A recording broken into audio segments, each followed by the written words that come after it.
Hubungan Presiden Joko Widodo dan Ketua Umum PDI Perjuangan dikabarkan merenggang. Ketua Badan Pemenangan Pemilu PDI Perjuangan Bambang Wuryanto mengafirmasi bahwa ada indikasi kuat upaya meregangkan hubungan Jokowi dan Megawati. Sebagian kalangan menyebut terjadi perceraian politik. Benarkah terjadi perceraian politik antara Jokowi dan Megawati? Kami akan mengulasnya bersama Masinton Pasaribu, politikus PDI Perjuangan. Selamat malam, Bang Masinton. Ya, malam. Dan ada Adi Mas Prayitno, Adi. Direktur Eksekutif Parameter Politik Indonesia. Selamat malam, Mas Adi. Selamat malam, Eva. Baik, saya ke Bang Masinton dulu. Bang Masinton, ini tadi Pak Bambang jelas-jelas mesti nyalir ada pihak yang ingin meregangkan hubungan antara Bu Mega dan Pak Jokowi. Nah, ini apakah memang sudah menjadi isu di dalam internal PDI Perjuangan? Siapa yang ingin meregangkan? Ya, indikasi itu kan memang sudah ada ya. Kan dari sejak periode lalu ada aja tuh pihak-pihak yang ingin mencoba menjauhkan gitu ya, atau bahkan membenturkan tuh para Bu Mega dengan Pak Jokowi seperti itu. Nah, indikasi-indikasi ini memang dari sejak jauh hari juga pernah kita sampaikan seperti itu. Nah, jadi bahwa itu siapa ya kita nggak mau nuduh siapanya lah, tetapi indikasi kuat itu ada. Nah, ini yang sudah disampaikan oleh Pak Bambang itu clear bagaimana relasi hubungan antara Pak Jokowi, Bu Mega itu seperti anak dengan ibu. Kemudian Pak Bambang juga menjelaskan bagaimana dalam kultur sebagai orang Jawa, dijelaskan tadi sebagai orang Solo, yang tahu sama-sama berterima kasih dan saling menghormati. Gitu. Pasti tahu budi begitu ya, Bang Masinton? Disebutkan tadi pasti tahu budi. Tadi Pak Bambang Pacul mengatakan pasti tahu budi, begitu Bang Masinton ya kata-katanya. Iya. Nah ini kan yang pihak-pihak yang coba ya, yang pihak-pihak yang berkepentingan, nah, tentu punya kepentingan lah ya, yang berkepentingan untuk mengadu atau bahkan merenggangkan atau membenturkan antara Bu Mega dengan Pak Jokowi itu kan memang bukan yang baru ya. Jadi nah pihak-pihak ini memang menginginkan supaya hubungan Bu Mega dan Pak Jokowi itu biar terlihat tidak akur gitu ya. Sehingga nanti mereka memanfaatkan ruang ketidakakuran itu seperti itu. Namun lagi-lagi tadi yang disampaikan oleh Pak Bambang bahwa beliau menyampaikan ya, Pak Jokowi juga menyampaikan kepada beliau relasi saya dengan Mega, kata Pak Jokowi itu ya seperti anak dan ibu. Beliau juga menyampaikan bahwa ini lahir dari rahimnya PDI Perjuangan, dibesarkan oleh PDI Perjuangan seperti itu. Nah jadi orang yang ingin membenturkan itu menurut saya memang ya historis pemahamannya. Baik, artinya ini orang atau oknum yang sama begitu ya, karena ini kan katanya sudah lama dan pengulangan. Kalau memang kemudian tidak dibahas siapa begitu yang ingin berusaha meregangkan hubungan, indikasinya apa? Ya itulah dulu coba aja dibuka lagi file, saya juga pernah menyuarakan itulah dulu. Dibuka aja lagi file-filenya gitu kan. Nah, ya indikasi-indikasi itu umpama ke publik, wah Pak Jokowi itu bonekanya Bu Mega, Pak Jokowi itu petugas partai. Nah, coba dimainkan inilah sentimen itulah ke publik itu.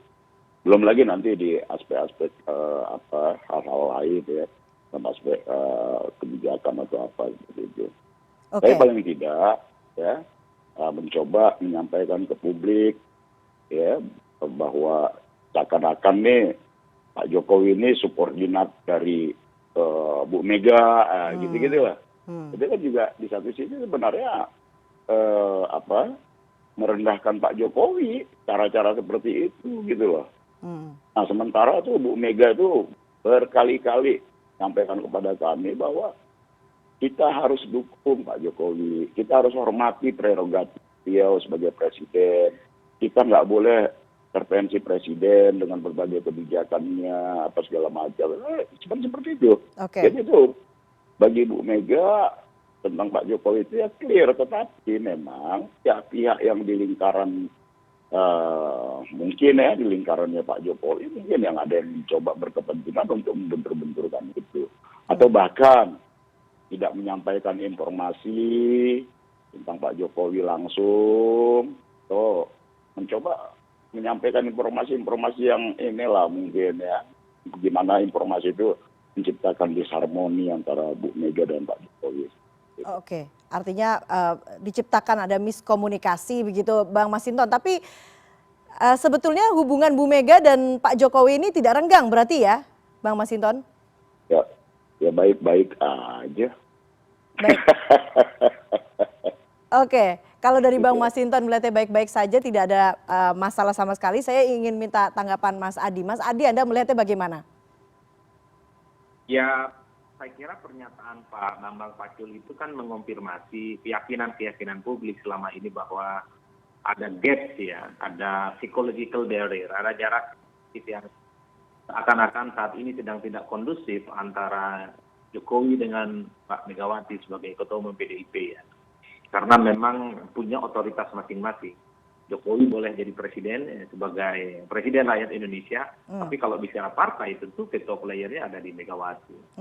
Itu yang kemudian memang sering mengemuka pada perdebatan publik. Yang kedua, indikasi-indikasi bahwa ada jarak psikologis antara Jokowi dengan Mbak Mega misalnya sangat terkait dengan acara Projo beberapa waktu yang lalu. Mana dalam acara Projo itu Jokowi juga hadir, Ganjar juga hadir, sekalipun Jokowi meminta kepada pendukungnya untuk tidak buru-buru menentukan sikap dan pilihan politik, tapi kan pernyataan Jokowi saat itu bersayap, meski orangnya ada di sini, yang kemungkinan akan diusung misalnya, itu kan adalah satu penggalan statement yang sebenarnya menjurus kepada Ganjar Pranowo. Sejak saat itulah kemudian ada indikasi keregangan, gitu. Ya, jarak psikologis, misalnya nih ditandai oleh dua hal. Tidak hadir dalam pernikahannya di Pak Jokowi itu kan selalu dikait-kaitkan dengan itu tuh. Mbak Puan nggak hadir, Mbak Mega juga nggak hadir. Ataupun misalnya hari ini tidak hadir dalam upacara Hari Kesaktian Pancasila di ND misalnya. Itu yang kemudian orang pada hari ini mengait-ngaitkan situasi politik yang berkembang.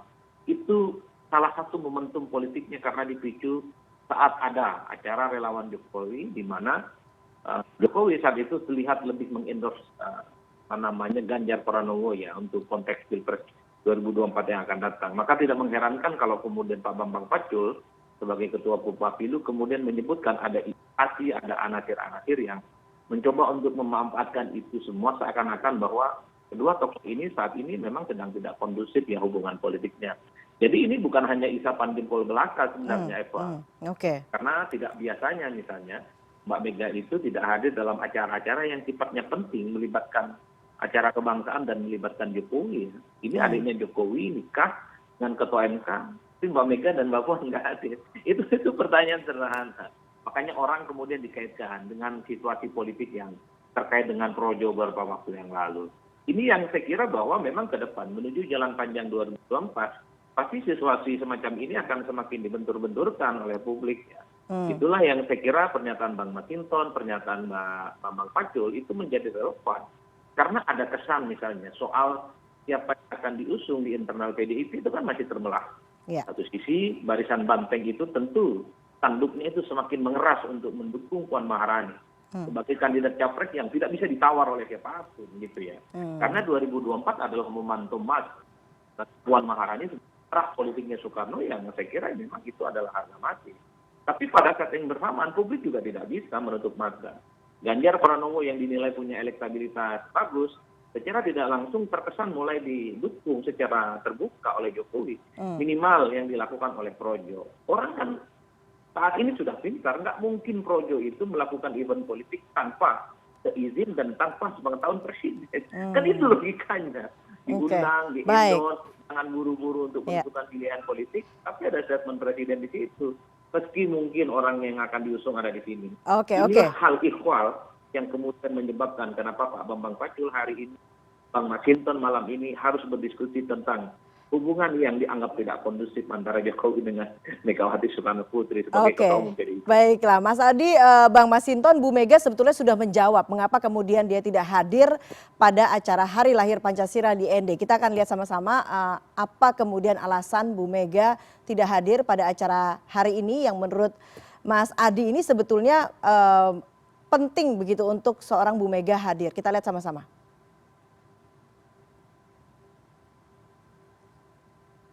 Iya.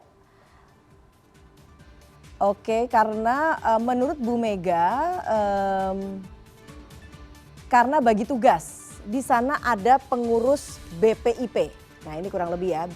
Beliau sekarang di ND, beliau itu Pak Jokowi, saya pamit. Kenapa?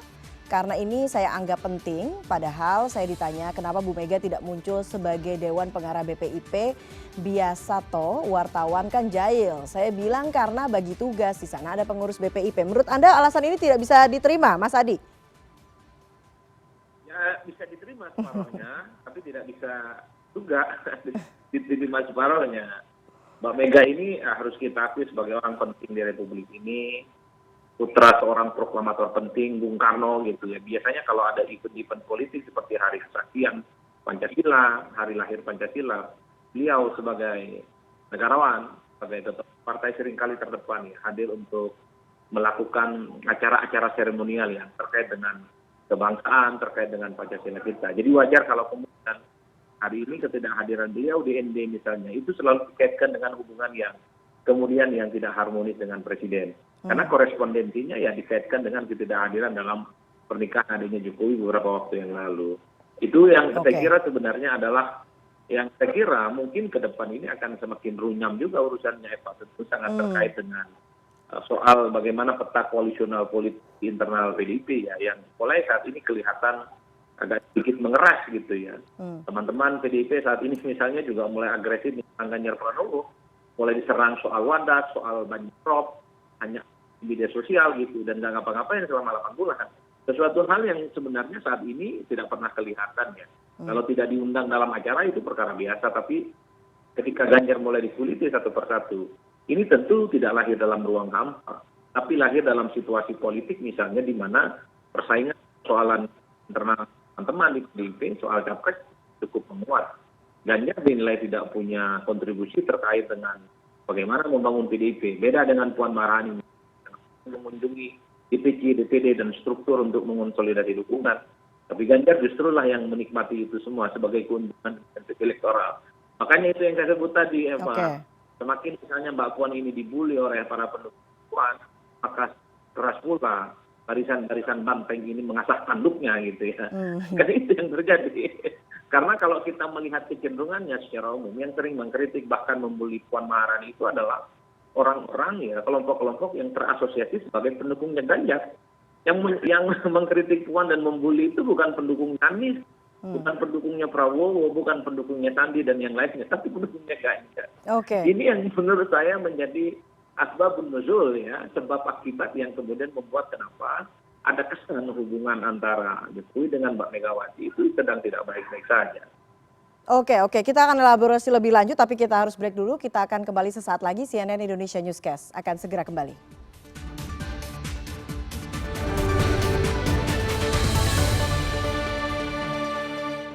Ya, Anda kembali di CNN Indonesia Newscast. Bang Masinton, kalau seperti yang tadi disampaikan oleh Mas Adi secara panjang lebar begitu, dalam politik memang sulit mengindahkan beberapa momentum yang kemudian menjadi indikator kemesraan suatu hubungan begitu ya. Dalam hal ini Pak Jokowi dan Bu Mega, dan juga tadi disebutkan soal bagaimana kemudian ada indikasi pertarungan di internal PDI Perjuangan. Nah, bagaimana sebetulnya penjelasannya Bang Masinton? Ya kalau kenapa waktu itu nggak datang ke Solo pernikahan adik Pak Jokowi. Kalau Mbak Puan kan sebagai ketua DPR waktu itu juga hadir bersama Presiden juga. Ada forum internasional tentang kebencanaan, ya, acara forum terlalu per 2 tahun oleh PBB, di mana Pak Presiden hadir hari pertama, Mbak Puan di hari kedua. kemudian kalau Bu Mega dalam konteks saat pandemi ini memang berhati-hati ketika memang urusan keluar rumah apa segala macam gitulah. Jadi itu persoalan lebih pada persoalan karena pandemi lah. Seperti itu. Oke, Nah, jadi kemudian, persoalan personal begitu ya, sama sekali tidak ada urusan dengan politik begitu, Bang Masinton?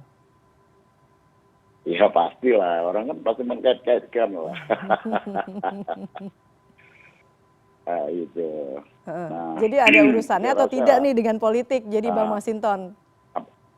Gimana? Ada kaitannya dengan politik atau tidak? Benar-benar urusan personal saja begitu ya, Bang Masinton? Ya lebih pada persoalan teknis aja lah. Ya gitu lah. Ya cuman kan karena semua adalah bagian dari pejabat politik ya. Jadi ya dikait-kaitkan ada persoalan politik. Apalagi ada apa tadi yang disampaikan oleh Mas Hadi segala macam. Ya menurut saya intinya adalah ya sampai saat ini hubungan antara Pak Jokowi dan Bu Mega ya masih baik-baik saja. Bagaimana kemudian tadi penjelasan soal ada upaya-upaya atau apakah memang terjadi kemudian pertarungan di dalam internal PDI Perjuangan, seberapa solidkah kemudian ini menuju 2024, Bang Masinton? Kalau PDI Perjuangan ya solid aja lah, karena kami memahami kalau urusan capres, cawapres itu memang forum tertinggi partai Kongres kelima PDI Perjuangan itu memandatkan ke Ibu Megawati ya, untuk mengumumkan siapa nanti calon presiden dan calon wakil presiden yang akan calonkan oleh PDI Perjuangan. Nah kemudian ya bagi kami kan kami memahami betul ya mekanisme di partai apa segala macam. Jadi ini terbiasa dengan pola gerak organisasi. Ketika partai memutuskan A, kita bergerak A. Gitu loh. Partai memutuskan B, kita bergerak B. Artinya apa? Kita sudah terbiasa dengan pola gerak cara bersama-sama, bukan sendiri-sendiri. Nah, banteng itu kan pasti berjalan beriringan lah. Nggak pernah itu banteng itu sendiri-sendiri. Oke. Bicara soal capres di 2024, politikus senior PDI Perjuangan Pandana Baban ini baru saja mengatakan soal kemungkinan PDIP mengajukan 2 nama capres. Kita akan dengarkan dulu bagaimana pernyataannya berikut ini. Yaitu partai di Republik ini yang berani mengajukan 2 kandidat calon hanya PDI Perjuangan. Golkar berani di luar Erlangga, Gerindra berani di luar Prabowo. Apa berani? Kita ada 2. Puan Maharani sama Ganjar. Lo enggak ini realita. Bukan. Malam ini penting. Lo bukan dengar dulu. Ini realita. Saya agak gitu terkejut loh. ini karena saya agak lama di luar. Emang lama. Jadi maksudnya Partai lain. benar juga. Ya, jadi memang sudah ada 2 nama capres, Bang Masinton, dari PDI Perjuangan. Ya bukan.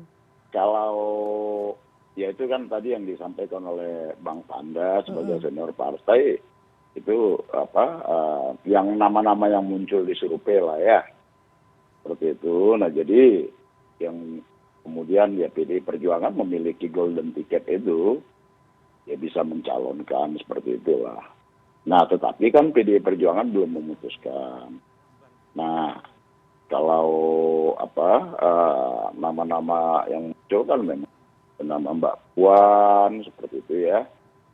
Nah, terus ada dari beberapa survei kan begitu tuh. Nama Bu Risma juga. Ya. Kemudian ada nama Mas Ganjar. Tapi kan lagi-lagi partai belum memutuskan siapapun. Nah, karena apa? Karena setiap kader memahamin, gitu. Setiap kader memahamin, baik Mbak Puan, Bu Risma, karena komando itu ada di Ketua Umum PDI Perjuangan dalam hal ini. Ya, jadi nggak mau jalan sendiri-sendiri gitu. Jadi kalau kader PDI Perjuangan Tulen tuh memahami begitu ya bahwa semua itu harus sejalan dengan Bu Mega begitu ya Bang Masinton? Lah iyalah, ya harus begitu, gitu lah. Bukan kemudian jalan sendiri-sendiri. Kalau jalan sendiri-sendiri kan juga sulit. Oke, tapi sejauh Dan ini kekuatan PDI Perjuangan itu adalah kekuatan kebersamaan yang disebut dengan gotong royong seluruh kader gitu, kader maupun simpatisan. Jadi dalam hal ini umpama ya PDI Perjuangan itu tidak mau terbawa arus dalam survei-survei tentang capres. Nah, Bu Mega itu selalu melihat dalam konteks kepentingan bangsa karena apapun.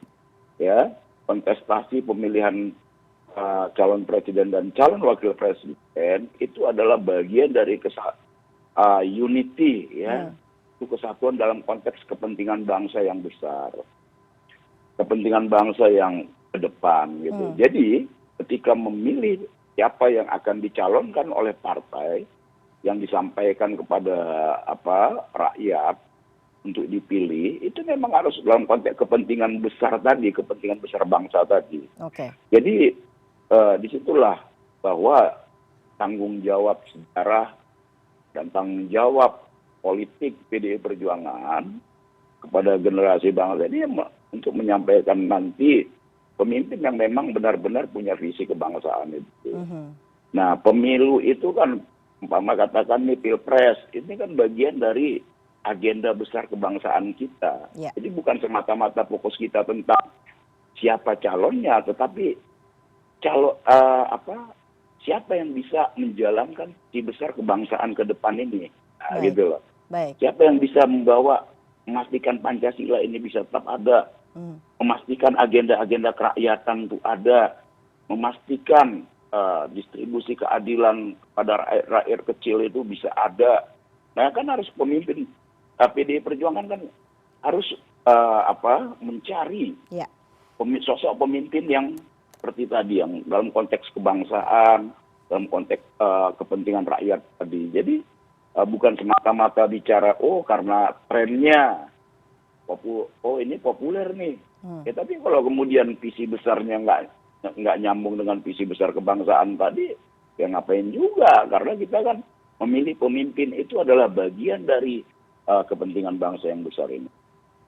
Oke, Mas Adi, Anda melihatnya bagaimana? Sejauh mana kemungkinan PDIP memiliki capres ini lebih dari satu?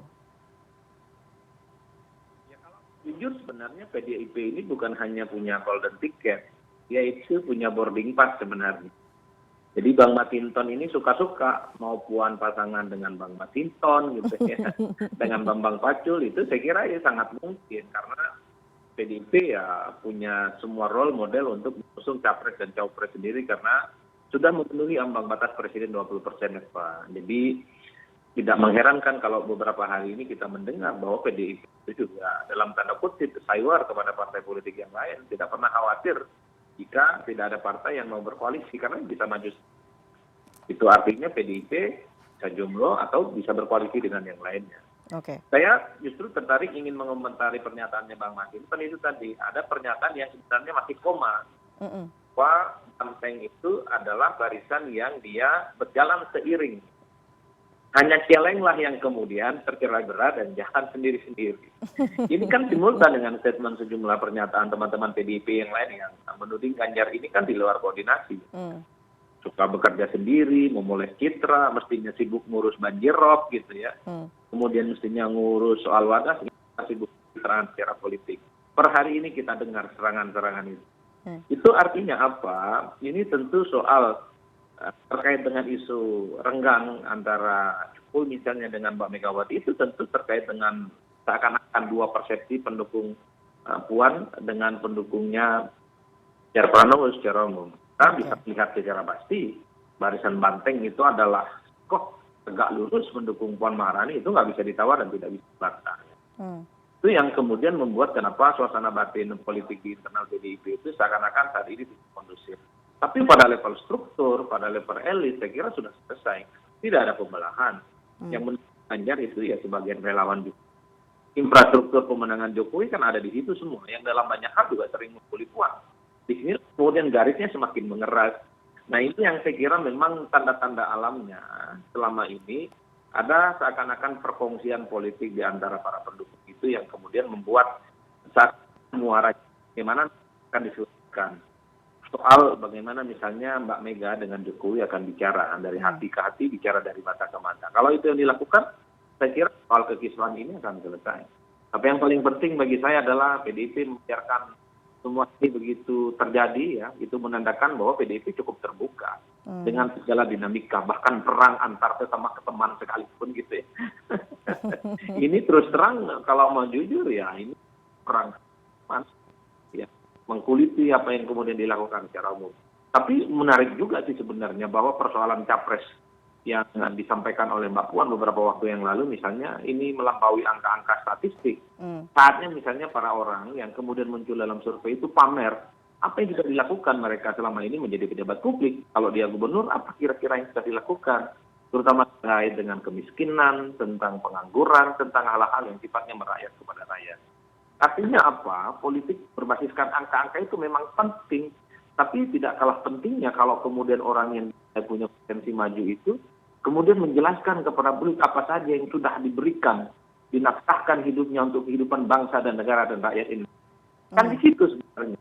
Itu artinya apa? Pak Puan sebagai ketua DPR dan sebagai sosok yang dinilai punya potensi maju, ingin menggeser diskursus politik itu. Tidak hanya melalui angka-angka statistik dan survei, tapi bicara tentang apa yang sudah dilakukan, tapi bicara tentang keberpihakan kepada rakyat. Tentu ini menjadi diskursus yang cukup baik.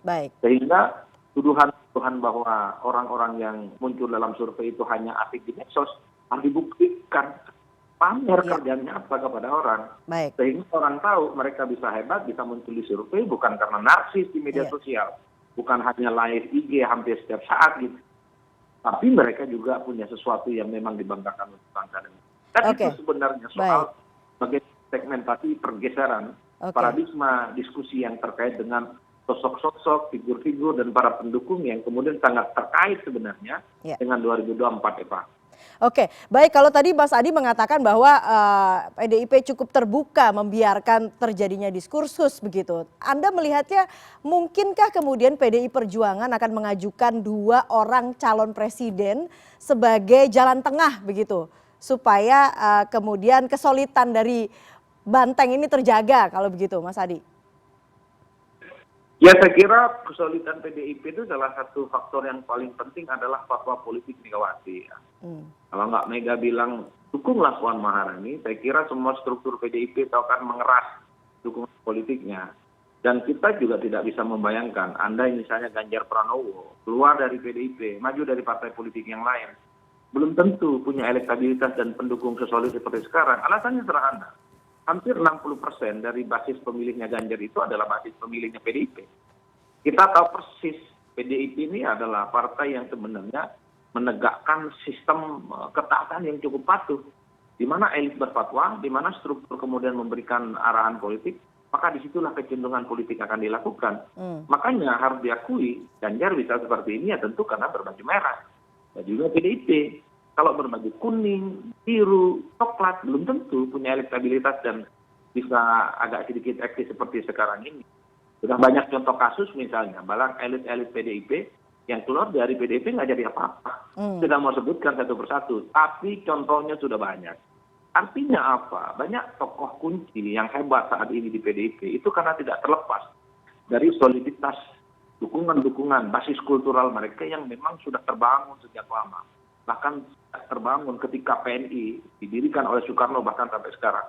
Itu yang disebut dengan strong voter, loyalis yang tidak mungkin akan pindah ke lain hati atas dasar apa dengan alasan apapun. Yang mereka dengarkan adalah soal fatwa yang disampaikan Ketua Umum partai. Hal ini tentu Megawati Soekarno Putri. Baik. Bang Masinton, terakhir menanggapi apa yang kemudian tadi disampaikan Mas Adi, kalau sekarang terjadi dinamika politik, terjadi dinamika dalam hubungan Pak Jokowi dengan juga Bu Megawati, bagaimana kemudian kita akan melihat arah politik PDI Perjuangan di menuju 2024 nanti? Ya, PDI Perjuangan tuh nggak mau terbawa arus lah. Apa itu, apalagi umpama yang diciptakan oleh orang di luar PDI Perjuangan gitu. Jadi, maka sejak awal tuh Bu Mega, PDI Perjuangan nggak pernah tentang capres A, capres B gitu ya. Nah, nggak pernah juga membicarakan tentang popularitas si A, si B. Nah, itu tadi pentingnya seperti yang digarisbawahi Mas Adi tadi, bagaimana kepemimpinan ke depan itu harus menyatu dalam proses dinamika kebangsaan dan kerakyatan tadi. Maka pemimpin itu memang harus menyajikan ya substansi kepemimpinannya, keberhasilan kepemimpinannya itu apa, bukan hanya memajang wajah narsis atau bikin kegiatan-kegiatan yang nggak ada substansi gitu loh. Cuman kegiatan yang buat disukain orang. Nah, kalau tadi kepala daerah, ya sampaikan, biarin aja, saya berhasil menangani ini, saya berhasil dalam konteks ini, itu rakyat akan lebih teredukasi dan programatik. Gitu. Nah, jadi bukan, kalau saya menteri, katanya kan, keberhasilan saya ini, jadi itu, rakyat itu akan teredukasi dalam bentuk-bentuk yang programatik. Itulah yang menurut saya, kita penting kepemimpinan yang punya karakter, punya rekam jejak, ya, track record itu, ya. Jadi bukan karena kegiatan-kegiatan yang nggak ada kaitan tuh sama rakyat. Yang perlu hari ini adalah menghadirkan, ya, makanan enak di meja-meja rakyat, bukan kemudian kalau ke warteg, kemudian orang sekitaran situ diajak foto, seakan-akan makan di warteg, terus salah. Tugas pemimpin itu adalah menghadirkan makanan enak tuh, ya kan? Di meja-mejanya rakyat. Dalam bentuk apa, kebijakan apa segala macam itu. Jadi bukan karena foto-foto, karena ini menurut saya sih era itu kita akhiri lah. Tadi saya setuju tuh dengan apa yang disampaikan Mas Adi tadi, Adi Praetno. Bagaimana bahwa calon yang katanya pengen nyalon itu melakukan edukasi, menyampaikan keberhasilannya kepada publik, bukan cengar-cengir, hahaha, foto-foto seakan-akan, itu kan sama aja nggak memberikan edukasi.